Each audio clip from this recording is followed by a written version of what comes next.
السلام علیکم ورحمۃ اللہ وبرکاتہ۔ حجاج کرام، آپ اس وقت مکہ مکرمہ میں موجود ہیں۔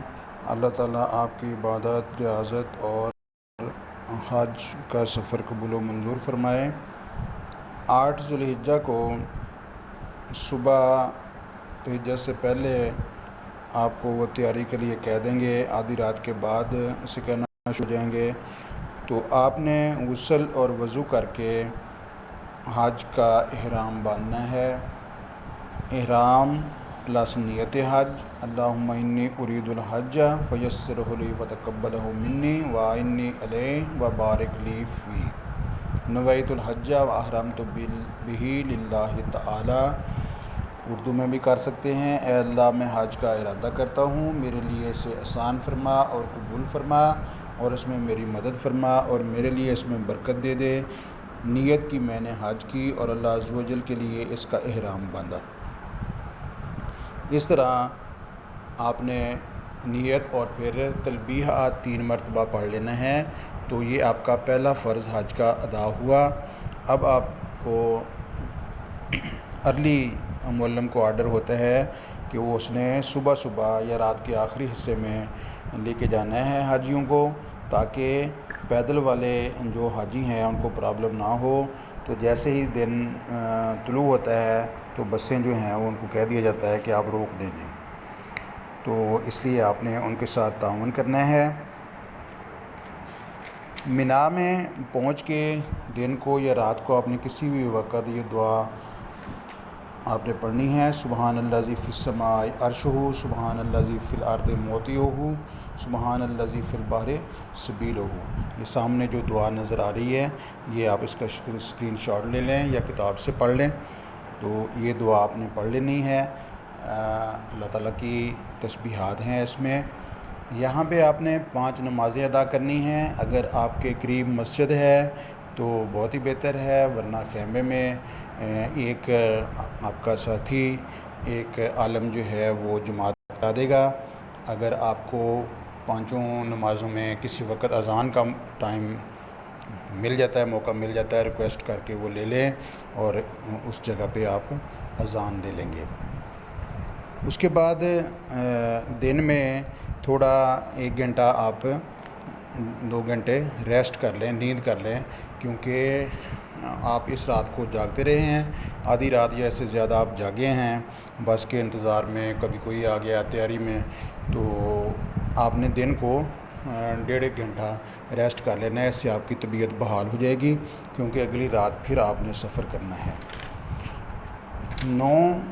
8 اور 9 کی درمیانی رات آپ کا دوسرا دن شروع ہو جائے گا۔ اس دن آپ کو معلم رات کو ہی کہنا شروع ہو جائیں گے۔ تو 9 ذو الحجہ کو نماز فجر کے بعد جانا مستحب ہے، لیکن وہ یہاں بھی آپ کو بس پہ رات کے آخری حصے میں تہجد سے پہلے لے جائیں گے۔ تو آپ نے وضو بنا کے جانا ہے، تاکہ آپ کو رستے میں جہاں پہ نماز فجر کا ٹائم ہو آپ کو نماز آسانی سے ادا کر سکیں۔ تو یہ اس کے لیے بھی دعا موجود ہے، اگر آپ کے پاس کتابیں ہیں ان میں لکھی ہوگی تو آپ ضرور اس کو دعا کو وہاں پہ عرفات میں پڑھ لیں گے۔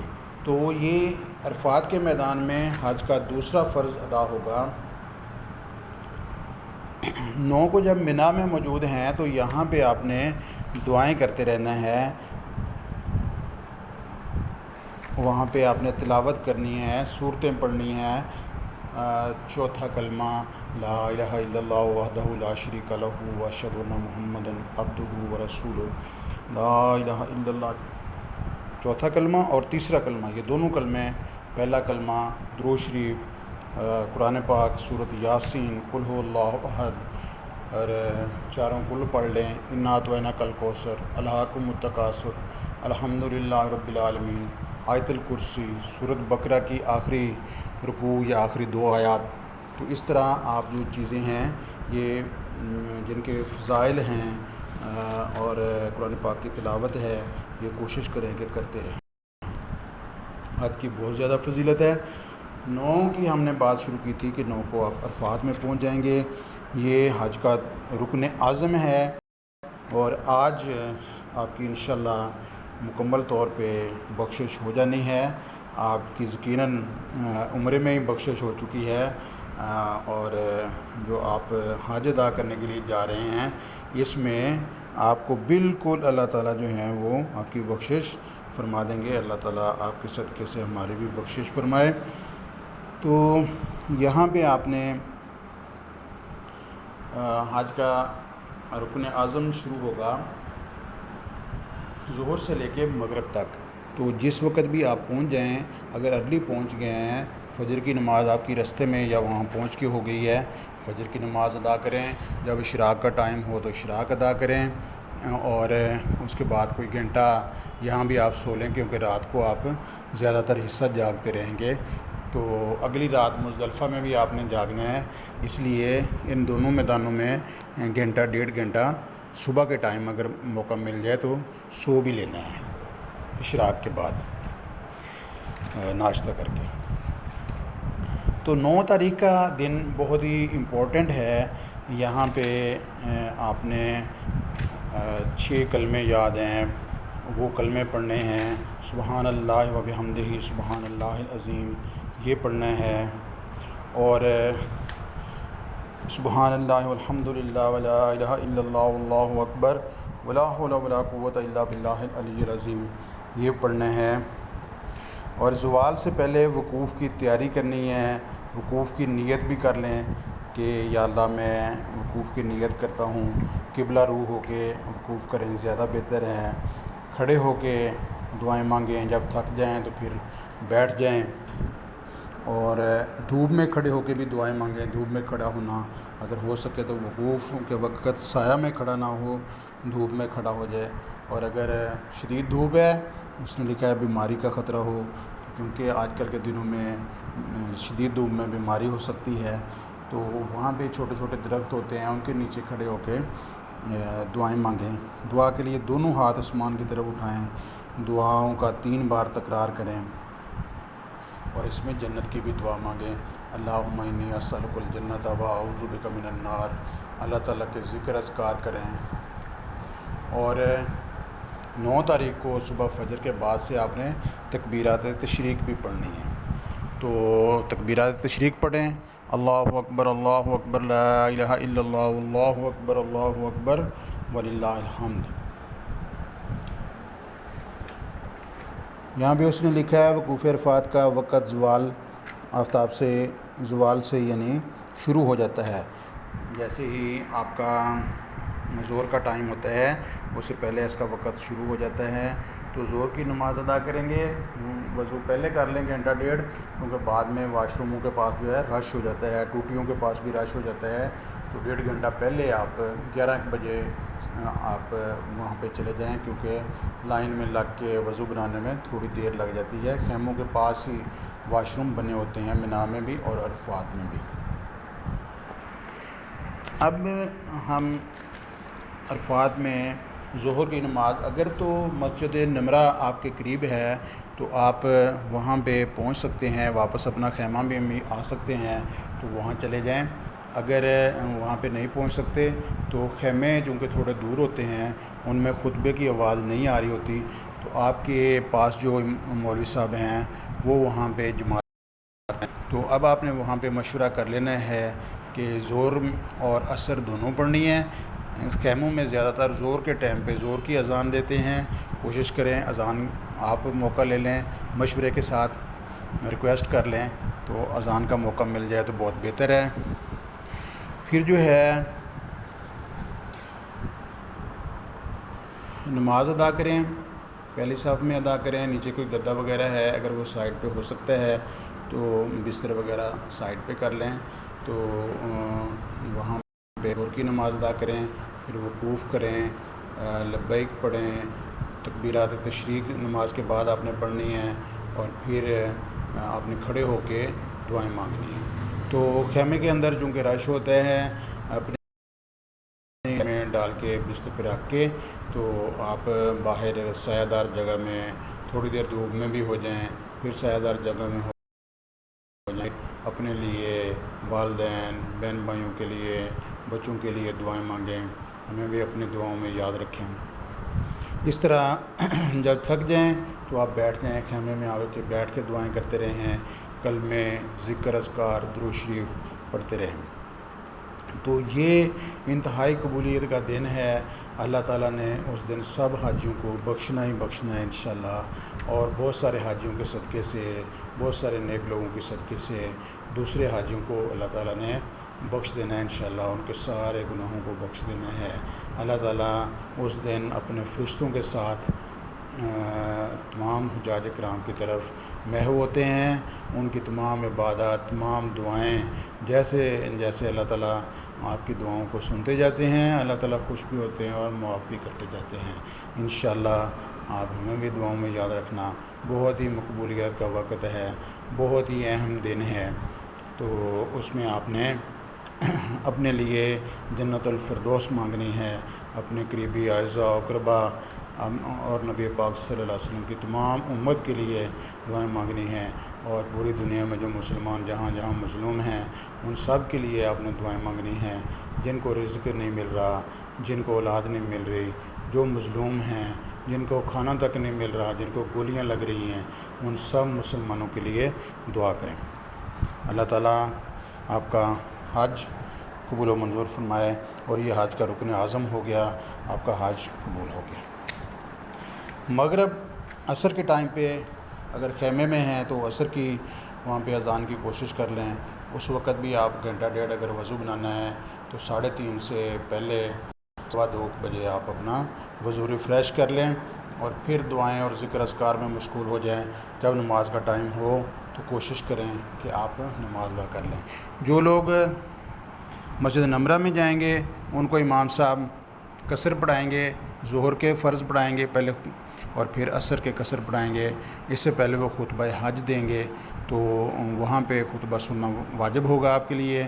مسجد نمرہ میں جو لوگ گئے ہوں گے تو جو پہنچ سکتے ہیں وہ وہاں پہ پہنچ کے اپنی دونوں نمازیں امام کی وہاں کی امام کی اقتداء میں کریں گے۔ جو خیمے والے ہیں وہ خیمے والے امام کے مشورے سے جس طرح وہ کہتا ہے اس طرح سے ادا کریں گے۔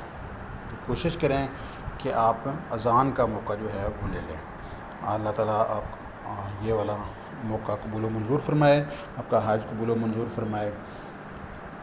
غروب آفتاب تک میدان عرفات میں رہنا ہے، اپنا سامان غروب سے تھوڑی دیر پہلے سمیٹ لیں، آخری دعائیں، آخری ہچکیاں وہ پوری کرتے جائیں، اور سامان آپ کے پاس ہو۔ جیسے ہی آپ بس کی طرف جانے لگیں تو اپنا سامان ساتھ لیں، دعائیں کرتے ہوئے، ذکر کرتے ہوئے، تلبیہ پڑھتے ہوئے بس کی طرف چلے جائیں گے، اور بس وہاں سے مغرب ٹائم چل پڑے گی۔ مغرب کی نماز وہاں ادا نہیں کرنی، یہ ہے خلاف سنت ہے۔ اللہ تعالیٰ کا حکم ہے کہ مزدلفہ میں جا کے پڑھنی ہے، اور جس وقت بھی مزدلفہ پہنچیں گے مغرب کی نماز ادا ہوگی، قضا نہیں ہوگی، چاہے آپ رات کے 12 بجے یا 11 بجے پہنچتے ہیں تب بھی۔ اس طرح آپ کا رکن اعظم وقوف عرفات پورا ہوا۔ اب آپ یہ یہاں پہ انہوں نے کلمہ توحید دیا ہوا ہے، لا الہ الا اللہ وحدہ لا شریک لہ لہ الملک و لہ الحمد یحیی و یمیت وہو علی کل شیء قدیر۔ درود پاک، اللہ اکبر وللہ الحمد، اللہ اکبر کبیرہ والحمد للہ کثیرہ وسبحان اللہ بکرۃ واصیلا۔ یہ والی تکبیرات بھی پڑھ سکتے ہیں، اور نمازوں کے بعد تکبیرات تشریق جیسے میں نے پہلے بتایا وہ پڑھنی ہے۔ اس کے بعد آپ وہاں سے چل پڑیں گے، آپ پہنچ جائیں گے، بس آپ کو پہنچا دے گی مزدلفہ کے میدان میں۔ مزدلفہ میں پہنچ کے آپ نے اپنا سامان رکھنا ہے، چٹائی یا چادر جو بھی چیز آپ کے پاس موجود ہوگی وہ آپ نے بچھانی ہے، بچھا کے اپنا سامان رکھنا ہے۔ پاس دوسرے حاجی بیٹھے ہوں گے، وہاں پہ آپ نے واش روم دیکھنا ہے، نزدیکی ہوتے ہیں، لائن لگی ہوتی ہے۔ وضو کر لیں، اگر وضو نہیں ہے تو وضو کر لیں۔ وضو کرنے کے بعد وہاں جماعت ہو رہی ہوتی ہے، جو حاجی ہیں وہ مل کے نماز کرائیں۔ جو آپ کے ساتھ جو حاجی ہیں اگر جماعت ہو رہی ہے تو آپ ان کے ساتھ جا کے شامل ہو جائیں، نہیں ہو رہی تو مزید آنے والے حاجیوں کا انتظار کر لیں۔ تو وہاں پہ اگر صفے نہیں ہیں تو اپنے اپنے جا نماز بچا لیں، اگر موقع ملتا ہے تو جماعت بھی کرا دیں، کیونکہ جماعت کرانے والے کو زیادہ ثواب ہے۔ اذان دے کے جماعت کرا دیں۔ تو جماعت میں پہلے مغرب کی جماعت ہوگی، اس کی سنت پڑھ لیں۔ اگر موقع نہیں ہے، امام صاحب عشاء کی کروا رہے ہیں تو پھر دونوں کے سنت اور نفل جتنی ہمت ہے اتنی ادا کر لیں۔ یہ بہت ہی افضل رات ہے، یہاں پہ عبادت ریاضت جتنی کر سکیں وہ آپ نے کرنی ہے۔ یہاں پہ انہوں نے لکھنا ہے کہ یہ شب جو ہے لیلۃ القدر سے افضل ہے۔ یہاں کی راتیں اور دن ان کی بہت زیادہ فضیلت ہے، اور اسپیشلی یہ حج کے ایام ہیں تو ان کی اور بھی زیادہ فضیلت ہے۔ تو اگر نیند آ رہی ہو تو 2 گھنٹے کے لیے 3 گھنٹے کے لیے سو جائیں، لیکن میں یہی عرض کروں گا کہ 2 سے ڈھائی گھنٹے سوئیں تو پھر آپ جاگ جائیں، پھر اللہ کا ذکر کریں۔ یہاں سے کنکریاں چننی ہیں آپ نے 70 کے قریب، پہلے دن کی 7 ہوں گی، پھر 2 دنوں کی 21 ہوں گی، اور یہ 49 بنے گی۔ اگر کسی وجہ سے لیٹ ہو جاتی ہے، 12 کو غروب آفتاب سے پہلے مینا کا میدان سے باہر نہیں آ جاتے، تو پھر آپ پہ واجب ہوگا کہ 13 کو بھی آپ شیطان کی رمی کریں۔ تو کچھ شوق سے بھی 13 کی رمی کرتے ہیں، پھر 70 بن جائیں گے ٹوٹل۔ تو احتیاطاً 70 آپ نے چننی ہے، 1-2 اضافی بھی 2-3 رکھ لیں۔ اور مزدلفہ میں جب فجر کی ٹائم ہوگا تو فجر آپ نے ادا کرنی ہے، اس سے بھی آپ نے 1.5 گھنٹہ پہلے اپنا وضو وغیرہ گھنٹہ پہلے بنا لینا ہے، کیونکہ آپ کا سورج طلوع نہ ہو جائے۔ آپ نے اٹھنا ہے تو اس کے بعد وضو بنا لینا ہے، وضو بنانے کے بعد جماعت ہو رہی ہے تو جماعت کے ساتھ نماز ادا کر لیں، بعض اوقات جماعت ہو چکی ہوتی ہے تو اپنی نماز ادا کر لیں۔ حاجی ارد گرد ہوتے ہیں تو 2-3 لوگ اگر ہیں تو جماعت کرا لیں، ویسے جماعتیں وہاں ہو رہی ہوتی ہیں، تھوڑا ارلی اٹھ جائیں، ساتھیوں کو کہہ دیں آپ کو جگا دیں گے، نماز کا ٹائم جو آج کل چل رہا ہے اس میں آپ کو جگا دیں گے 4 بجے، تو آپ وہاں پہ وضو بنائیں اور نماز ادا کریں فجر کی نماز کے بعد تھوڑی دیر دعا کرنے کے بعد آپ کھڑے ہو کے وقوف کریں گے، اور یہ واجب ہے۔ 10 تاریخ شروع ہو چکی ہے، 10 تاریخ کا پہلا واجب وقوف مزدلفہ ہے۔